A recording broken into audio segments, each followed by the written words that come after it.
మంచి నేర్పించండి, మంచి కొరకు సహకారులుగా ఉండండి, మంచి పనికి బాధ్యత కలిగి నిర్వర్తించి నడవండి.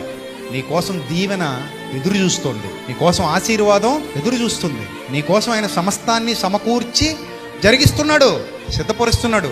ధైర్యంగా ఉండు, ఓపికగా ఉండు. అన్నీ అవే జరుగుతాయి. ఓపికగా ఉండు. మనకు ఆవిడ సాక్ష్యం ఇస్తుంది. ప్రార్థన చేసుకుంటుంటే వాళ్ళ ఆయన వచ్చి వీపు మీద గుద్దేసేవాడట. అయినా కూడా ఏడుస్తే ప్రార్థన చేసుకునేదట. నిజం, తల మీద వీపు మీద గుద్దేసిపోయేవాడట. ఓ రోజైతే ప్రార్థనలో ఉండగా మోకాళ్ళ మీద వెనక నుంచి గట్టిగా తన్నేస్తే ముందుకు పడిపోయిందట. అయినా కూడా అలాగే ప్రార్థన చేస్తుందట. అలా ఓపికగా ప్రార్థించి ఈరోజు ఆ భర్తే ఆవిడని చర్చికి తీసుకొచ్చి దింపుతున్నాడట.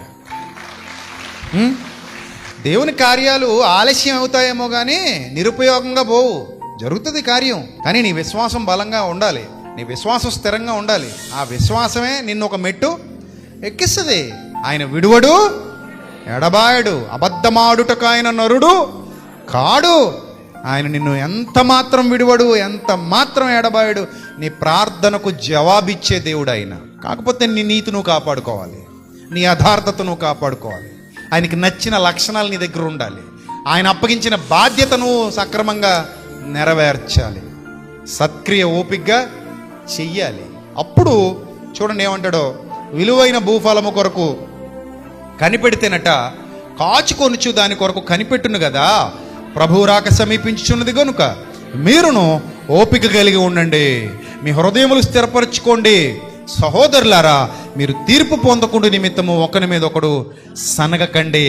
10వ వచనం, నా సహోదరులారా, ప్రభువు నామమును బోధించిన ప్రవక్తలను శ్రమానుభవమునకును ఓపికకును మాదిరిగా పెట్టుకోండి అన్నాడు. అప్పుడు అంటాడు, ప్రవక్తలను పెట్టుకోండి మాదిరిగా, ఆ ప్రవక్తలను శ్రమానుభవమును కూడా మాదిరిగా పెట్టుకోండి అని ఎవరి గురించి చెప్తున్నాడు? మీరు యోబు యొక్క సహనాన్ని గురించి విన్నారు కదా. యోబు గురించి ఏం విన్నాం మనం? సహనం విన్నాం. యోబు గురించి, ఆయన సహనాన్ని గురించి విన్నాం. ఎంత సహించాడు మహానుభావుడు. సహిస్తే ఏం జరిగిందట? ఆయన ఎంతో జాలియు కనికరము గలవాడని మీరు తెలుసుకున్నారు. యోబు రెట్టింపు దీవెన ఆశీర్వాదాలు పొందుకున్నాడు, సహనంతో భరించాడు, చేశాడు. ఆయన నమ్మకంగా ఉన్నాడు. నువ్వు కూడా నమ్మకంగానే ఉండు. అంతేగాని కొంతకాలం ఒకలాగా కొంతకాలం మరోలాగా దయచేసి అలా ఉండకు. నీకు దేవుడు ఏ సామర్థ్యాన్ని ఇచ్చాడో ఆ సామర్థ్యం కొలది నువ్వు దేవుని పనిచేయి. దీవెన దానంతట అదే పరిగెత్తుకుంటూ వస్తుంది. ఎవరి కోసం వస్తుంది?